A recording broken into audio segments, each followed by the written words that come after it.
Okay. So every year on the 10th of October, we celebrate World Mental Health Day. And this year's theme in 2023 is set by the World Foundation of Mental Health. Mental health is a universal human right. So mental health is a basic human right for all people, everyone, whoever and wherever we are.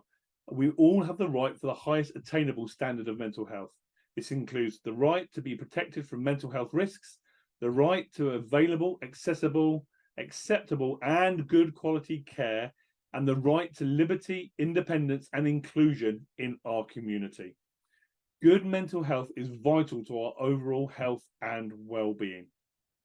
Yet 1 in 8 of us globally are impacted by mental health conditions, which can impact our physical health, our well-being, how we connect with others, and our livelihoods.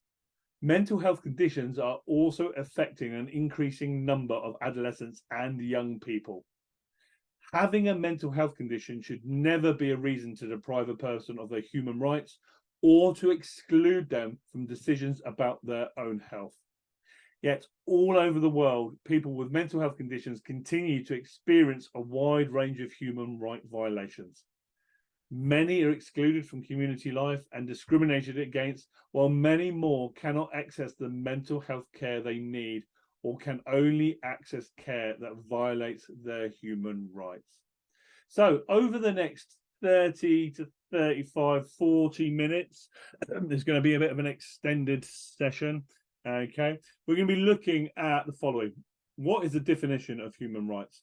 The inequalities within social groups, well-being, focus on specific things. I want to focus on physical well-being. I want to think about mindfulness, and I want to think about our financial well-being, which can actually drive many of the other pillars of our well-being. So first of all, what are our human rights?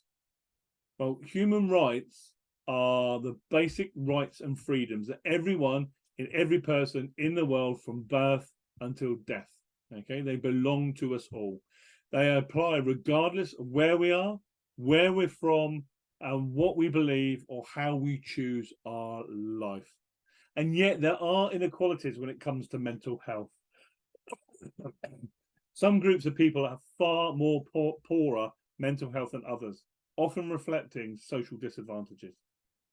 In many cases, these same groups of people have less access to effective and relevant support for their mental health. And when they do get support, their experiences and outcomes are often poorer and in some cases actually cause more harm. Now, there is evidence that social factors including education, employment, our income, our gender, our ethnicity have a marked influence on how healthy a person is.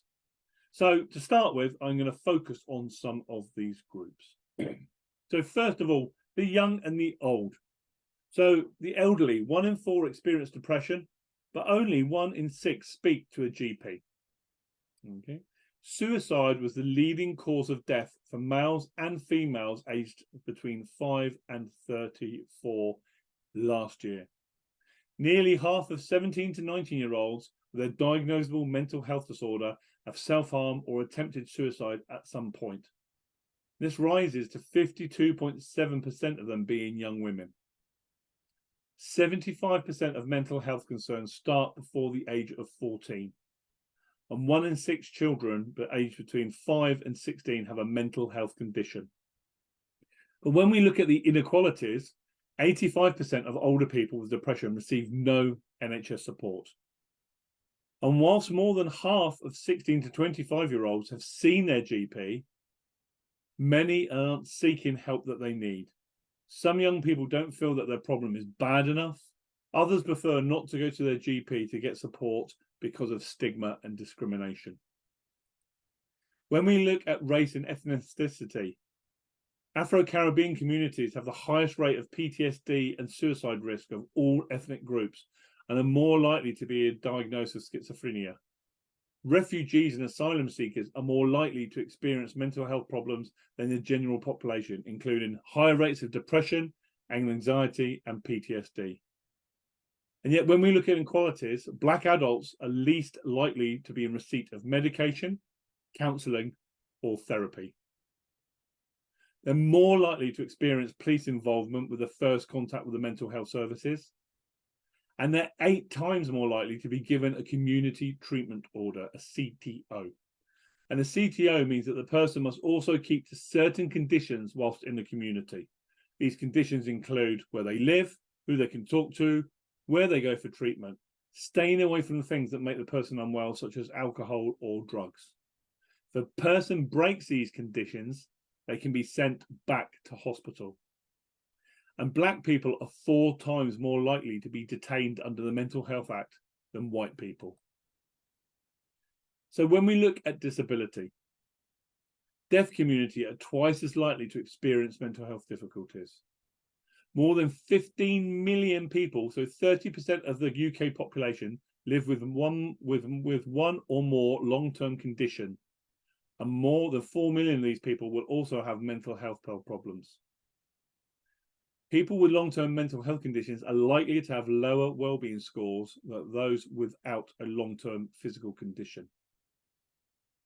So when we look at inequalities, many deaf people and hard of hearing people are forced to make contact with their GP in a method that is not optimal for them. Persons with disabilities find inaccessible and unaffordable transportation 15 times more difficult than those without disabilities. When we look at the neurodiverse community, 70% of children and 80% of adults with a learning difference have at least one mental health condition.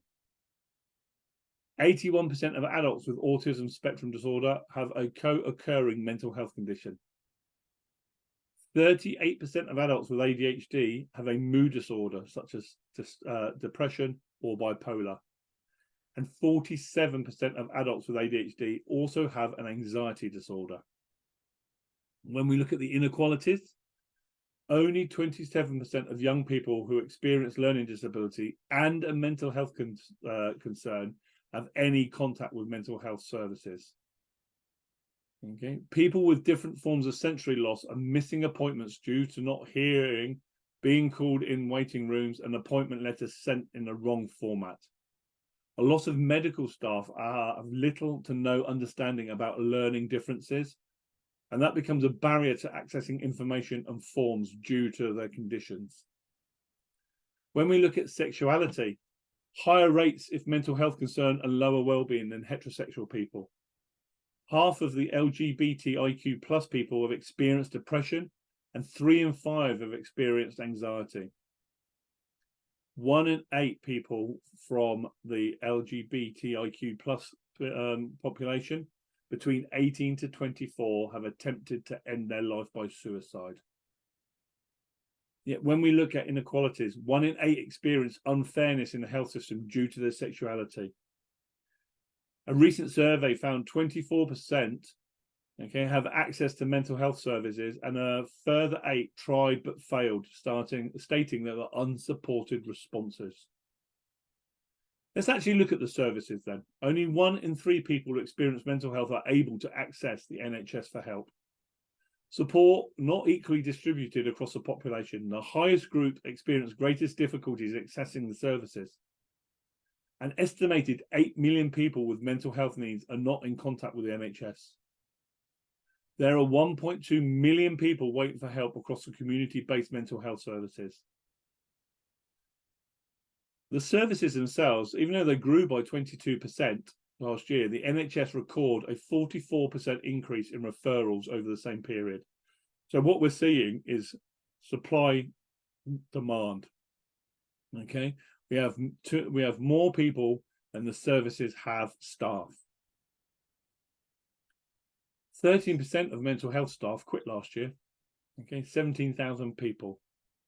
So this can often force people down a private route, which we cannot afford, especially when we're all currently suffering from the current financial situation. And that is what I want to focus on, the current economic situation. So our mental health, 29% of adults experiencing stress, okay, 34% experience anxiety, and 10% say they feel hopeless because of financial worries during the previous month. UK adults are most concerned about not being able to maintain their standard of living, and that is 71%. Okay. Almost a third of all children have said that they worry about their family not having enough money to live comfortably. This goes up to a half from the children in low income backgrounds. Okay. Now, whilst the cost of living crisis is pushing more families into poverty, this figure is set to increase. Children living in the poorest 20% of households are 4 times more likely to have serious mental health difficulties. But when we start to talk about protective factors, when we talk about our well-being, a lot of the time it's quite a privilege. You know, gym membership, organic food, private therapies, you know, being able to afford medication. It can become quite a privilege. So what I'd like to do is, there's lots of pillars of our well-being. What I'd like to do is just focus on some of these, to focus on how we can improve our well-being, hopefully without the financial burden. So I'm going to look at free or low-cost alternatives to physical health, mental health, and financial health. So first of all, our physical health. As I said, gym membership can be quite expensive, even if you get the lowest tier of it. Okay, so maybe if we're at home, run up the stairs. If we're at work, use the elevator. Okay, and what we can do is start to repeat this, gradually build up the number of times we do it. Okay, when we go out, I say if there's stairs, take them instead of the elevator. Okay, there's loads of places now that start to have green spaces that have got gym equipment in. I know locally here, it's usually the point where I pick up my son from school, because it's not cool at secondary school to be picked up. So he wants to walk, but doesn't want to walk all of it. And we've got pull-up bars, sit-up machines and stuff like that dotted around the local park near us. Walking is free. Okay. If we feel that we can't walk, okay, there is exercises for stretching. If we feel that walking is a problem, if we feel that walking alone isn't really for us, okay, there's some great walking groups out there. There's also a doggy walking app, which I've signed up to. You might have known, you might have seen them before. I have cats, not dogs, but cats are a bit harder to walk. Okay. So actually, there's apps that you can do to help out and support people who maybe can't, due to work or physical health, can't walk their dogs. Okay.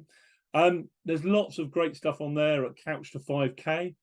And lots of different cities around the UK are starting to do things like park runs, okay, 5K runs. Next, I put become a tree. Okay, so what I'm talking about is our balance. Okay, our yoga tree. So we can stand up straight, lift one foot, and place it against the sole of our other leg. Okay. Just start with our ankle and we gradually move it. If we get a bit wobbly, our arms can go out, or actually we can start to touch the wall. We can actually move to our arms above our head as well. However, if we have got blood pressure concerns, it's maybe best not to do that. And then we breathe. Really important that we remember to breathe. Okay. And it starts to ground us, but it also starts to work our core muscles. Plan or devise a routine, okay? Get a bit of a playlist going, start to think of some exercises. There's some great suggestions on the internet of different exercises that you can do. Lots of free stuff, okay? We start integrating that into our day-to-day thing. It could be music while we are dusting, while we are hoovering. It's about getting our body moving, change our breathing patterns, change our heart rate, okay? And actually, you know, 10 minutes of brisk walking, that can actually reduce stress cortisol levels by 50%, okay? Improvise. I know from my cats that their dry food is quite heavy.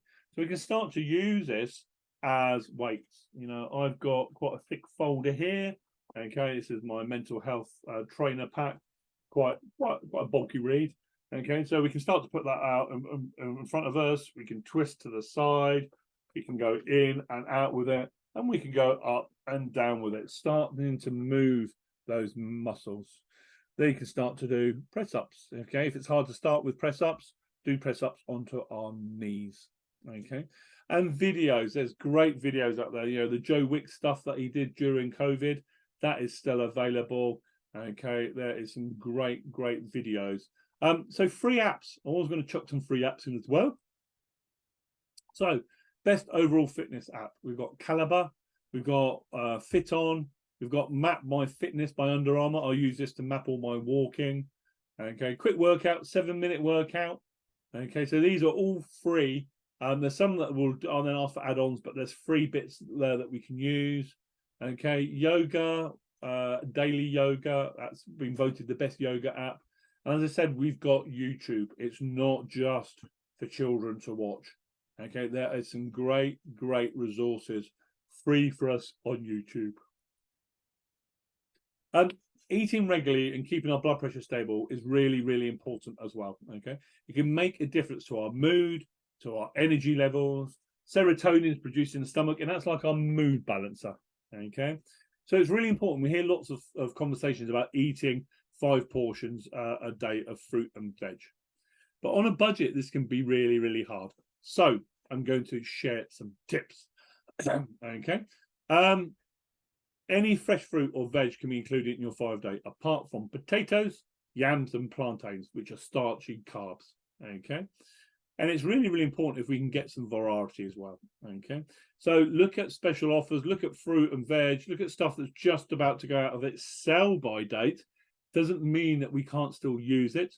My son at the moment is into juicing at the moment, and so we get stuff just as it's in the bucket. Okay, you know, in the bin, the reduced bin. Use that, because sometimes it can structurally be a little bit squidgier, but we're juicing it anyway, so we're still getting the vitamins and minerals that we need out of it. And then from the pulp, I mix it with oats and I make biscuits from it. Okay, frozen fruit and veg. Okay, misconception that it isn't healthy for it. It is, as long as it is frozen at the time of picking. Okay, and it can actually be a lot cheaper, especially when it comes to things like berries and cherries. And my wife has the cherries on the top of her porridge every morning. Okay, so tinned fruit and veg does count towards our 5 a day as well, if it's tinned in water or juice. Okay, without adding sugar or any salt. Okay, so the ones that are in syrups, it's got to be water or juice. Okay, the ones that are in syrups, not quite as healthy for us. Okay, protein, so beans, lentils, tofu, generally cheaper to get whey protein. Okay, they're also lower in saturated fats than meat. Okay, so these are a really great choice for our heart health too. If you want to include meat, try and go for the 5%. If you're going for stuff like mince, okay, is better for our heart. However, it does cost more. So if we are going to use the 15% fat, the 20% fat, what is really good to do is maybe bulk it out. Okay, so maybe we can bulk it out with I don't know, beans and veg. Maybe we can put it in bologneses. Maybe we can mix it and put it in curries, in shepherd's pies and things like that. Okay, skin on chicken and chicken on the bone is going to be cheaper than stuff that's already been filleted. Okay, tinned fish is also cheaper than fresh fish. Okay, and a lot of the time, okay, a really good source of oily fish. Okay, and actually this is really good for our heart health. A lot of the time it's already been cooked as well, so we can eat it straight from the can if we need to, reducing those electrical bill costs. And frozen fish as well. Frozen fish is often frozen at the time of catching, so just as fresh as fresh fish. A lot of the time fresh fish will come frozen, they defrost it and then put it out on the counter.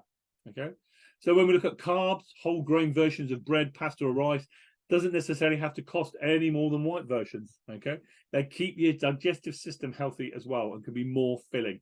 Porridge, as I already mentioned, my wife has porridge in the morning. Okay, really healthy choice and cheaper than many cereals. Okay, put some frozen fruit in it, and it actually tastes wonderful.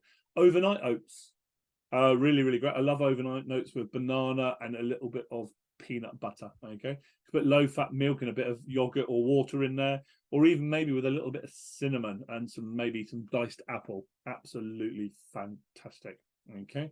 Often I will buy apples just as I'm going out. I will then stew them with some cinnamon, freeze it, and then actually into portions, and then just use it as I need it for my porridge and overnight oats.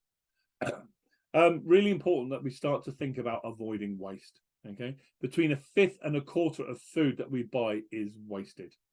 So planning what you eat will help you to make sure that you're eating a healthy and a balanced. It's all about the planning. Write a meal plan. Okay, it doesn't have to be complicated, and helps you plan for days when you might not have time to cook. Okay, leftovers, start to put them in things like soups, bulk cook things and freeze things. This weekend we're doing my wife's favorite, or she's making it, which is bacon and lentil. Absolutely brilliant. And we've got a load of stuff that's left over that we're just going to chuck in there. Okay, we've got cannelloni beans and red kidney beans. Get them all in there. Okay. We don't always have to go for the freshest of bread. Okay, and a lot of the time we will see bread's got a short shelf life, and we'll see it in the discounted range. Okay, grab it, freeze it, and then we can either in the grill or toaster. A lot of toasters will have a defrost function, and we can defrost it as we need it. Okay. So energy costing, microwave pressure cookers can be really, really good. Slow cookers on a low heat can be really, really good. Cost efficient as well. Okay. If you're going to use an oven, try and batch cook. Okay. And as I say, these big portions. So if you're going to fire up the oven, get a big batch done, and then we can break it all up, freeze it, and just microwave it when we need it. Okay. I love doing that with casseroles, vegetables, like shepherd's pies. Okay. And as I say, a lot of the time with my pulp from the juicer, I make biscuits with rolled oats and a bit of golden syrup on them. So I have got some apps as well, because sometimes we can be a little bit lost of what to they have creativity. Pinterest is absolutely brilliant for everything. Free to download on Android and iOS. I think you can get it on web-based as well. From workouts to juicing to recipes. Okay, so if we are in the supermarket and there's something that's on special offer, you think, well, I don't really know what to do with that. Pinterest it. Come up with a load of recipes. Okay, good food guide from BBC. We've got Tasty, we've got Yummly, we've got Whisk, and we've got the Food Network Kitchen.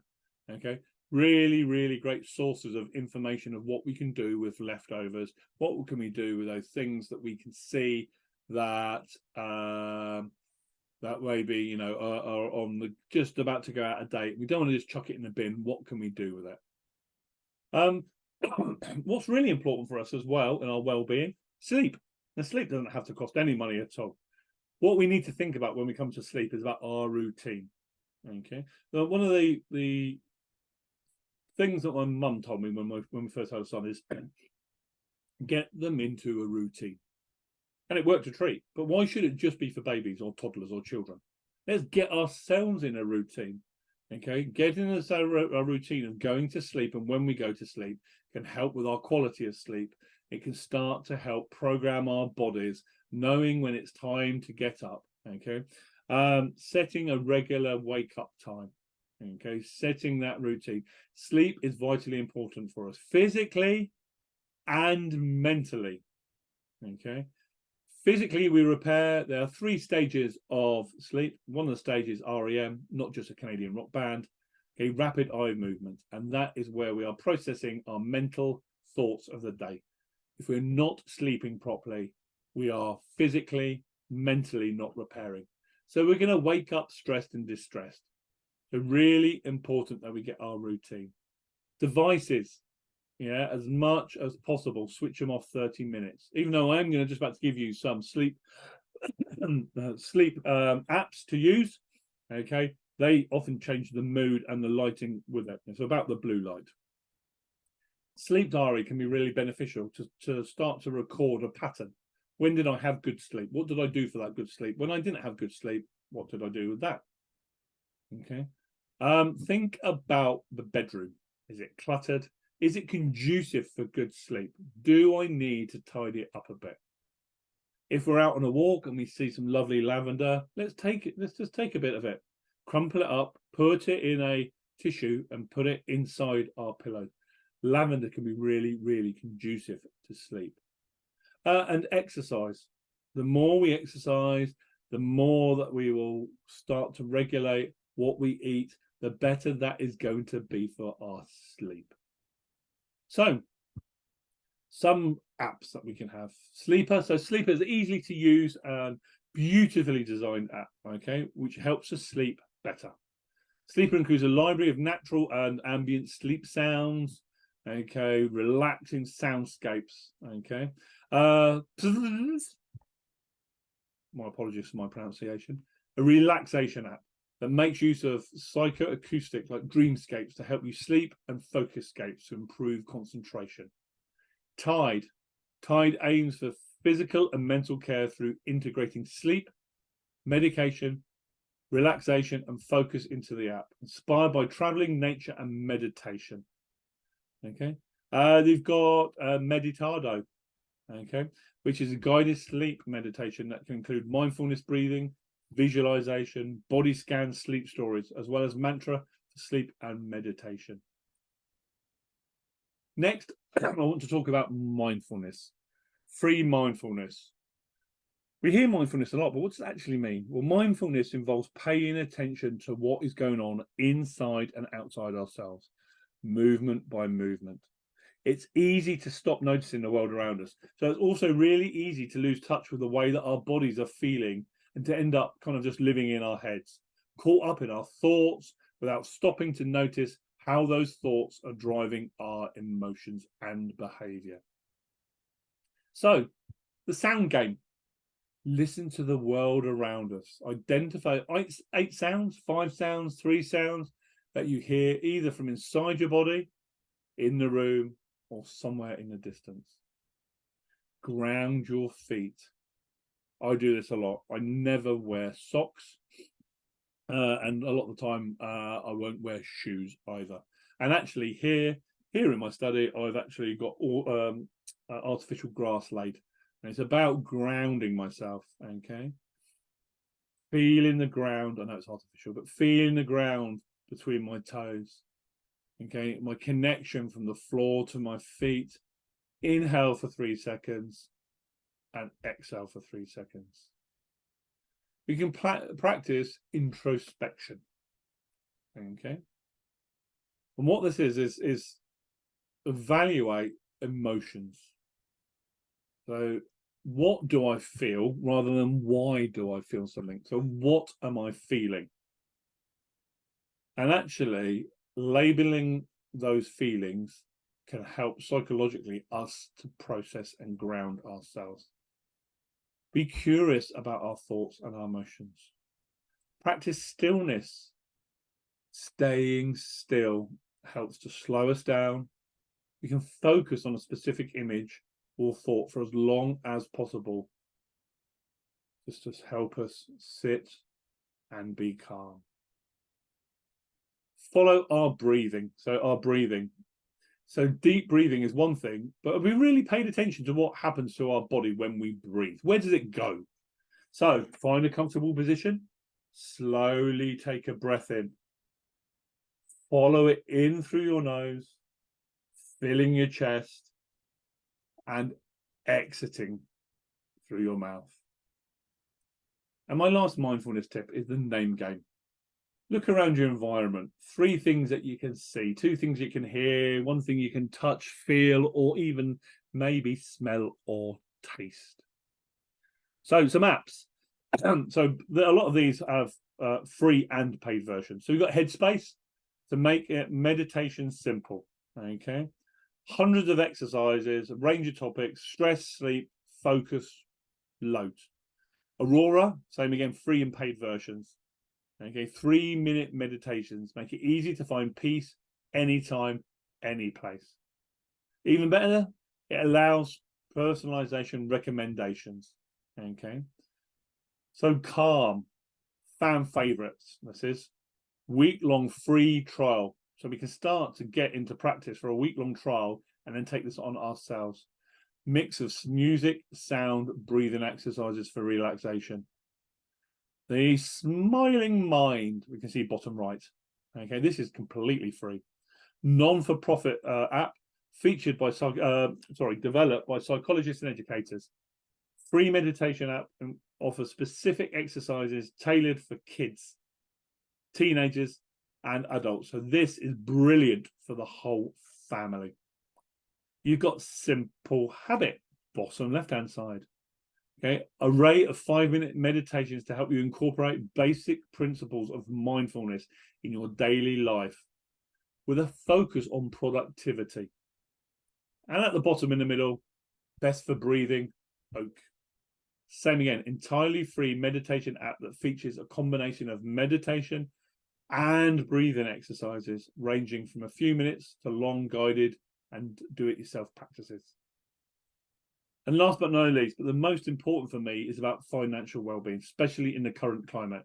Poor mental health can make earnings and managing money harder. Worrying about money can make your mental health worse. Okay, so it can start to feel like a vicious cycle. So let's first of all look at our relationship, and we can map this out, we can write this down, and having it on a piece of paper can be really, really beneficial for us. So these are the types of questions. Are there certain times when you're more likely to spend money? Okay. Are there certain times when you're more likely to save money? How does it feel when we spend money? And does it feel different spending money, saving money? What are the emotions and feelings you think of when you think about money? And then finally, let's write down what aspects of dealing with money makes your mental health worse. Appointments, opening envelopes, confrontation, or misunderstandings. Let's write this all down. And this then can help with where we go with our spending. So support with overspending. Okay, maybe tell someone that we trust what our warning signs are. So we're starting to make a plan, preventative measures. Okay, signs you're struggling with your mental health. Maybe give your cards to someone that you trust or put them somewhere difficult to access. We maybe all have our details stored on our phones, Apple Pay, Click and Just Go, stored on websites. Let's remove that, okay? Let's make that impulse quick buy harder to do, that we have to go through a process. We've got stages that we have to go through, okay? So it just doesn't become an action. We might all have all seen the adverts on social media. You know, I look at something on Amazon, then go on Facebook, and suddenly it's splattered everywhere.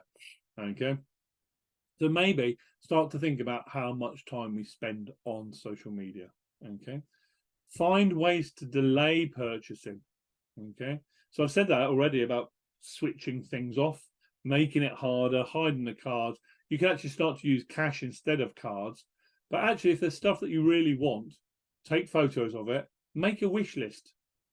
And then maybe over a month, that wish list we can put into a priority of importance of what we want to spend. Okay.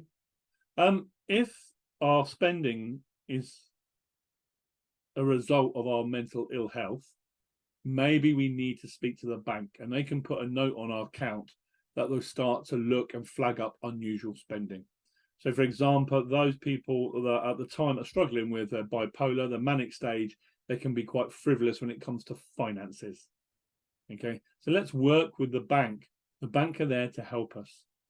So some tips to organise our finances. Make sure that you're claiming any extra money. Okay, put all the important documents in one place so you can get access to them. So statements, payslips, bills, receipts, everything in one place. Okay. Make it easy as possible for us to access, because if it's difficult, we just won't bother. Okay, check your bank balance on a regular time. So I do it every morning. The beauty of banking apps now, it will tell you your outgoings, it will tell you your incomings, it will tell you when things are going in, it tell you when things are going out, tells you how much money you've got left. Start to plan. Okay. Start to put that into a routine where you check things. Okay. If we have noticed when we're in our list that actually we are quite impulsive, start to make a plan of ways that we can distract ourselves from that impulse button. What can we do to stop it just being a click and go? Okay. And as I said, yeah, really useful can be to actually switch off Apple Pay and all your cards on your phones. And if you're doing face-to-face, budgetary, take the cash that you need for that weekly spend. So, yeah, create a budget. Make a list of all the essential things you need to spend every month. Energy bills, phone bills, mortgage, food shop, rent, and that little bit extra that we always have, that little contingency plan if we can have it. If you're struggling to pay off debt, get debt advice. Okay. If you're struggling to pay off your debt, there are breaks that you can have from paying interest on your debts. This is possible under a government scheme called breathing space. Okay. And our bank accounts, use bank accounts that you can put different things into different accounts. My son uses Hyperjar. And he has one for when he goes to the rugby club, one when he goes gaming, one when he excuse me, one when he is on the way back from school on a Friday, Frappe Friday, and they all go to Costa on their way home. Okay. If we can, where it's asked us to set up direct debits, do, because then we know how much money we've got coming out. If we struggle with store cards, credit cards, avoid them. But if we're going to have them, they'll often say, would you like to set up a direct debit for this? Set that up, then you know you've got a regular amount of money coming out and going into that fund. Okay. If you can't afford to your bills, okay, remember that everyone has a right to essential food and housing. Okay. So if you're entitled to benefits, have a look. If you're not entitled to benefits, okay, think about maybe looking at the local council, looking at citizens' advice for support. Okay. We've talked about food banks that are there. So you've got Trussell Trust, which is a fantastic organisation, the largest organisation in the UK. Community fridges, okay. If we are living with a disability, look at the grants that we've got available to us, okay. Scope runs energy advice services. Okay, Ofgem has information about getting help if you can't afford your energy bills. Some councils have local assistance schemes. Okay, if you're low income or help with emergency costs that you can't afford. And the money helper, okay, the money helper is a fantastic tool, okay, that helps you prioritize your bills and payments. So I've got no apps for this, but I've got some great websites: Money Advice Service, Citizen Advice, Step Change, National Deadline, advice.org.uk, My Government Support Money, debt, the Parent Club's got articles, okay, the Money Talk Team. There's some great resources there. Okay.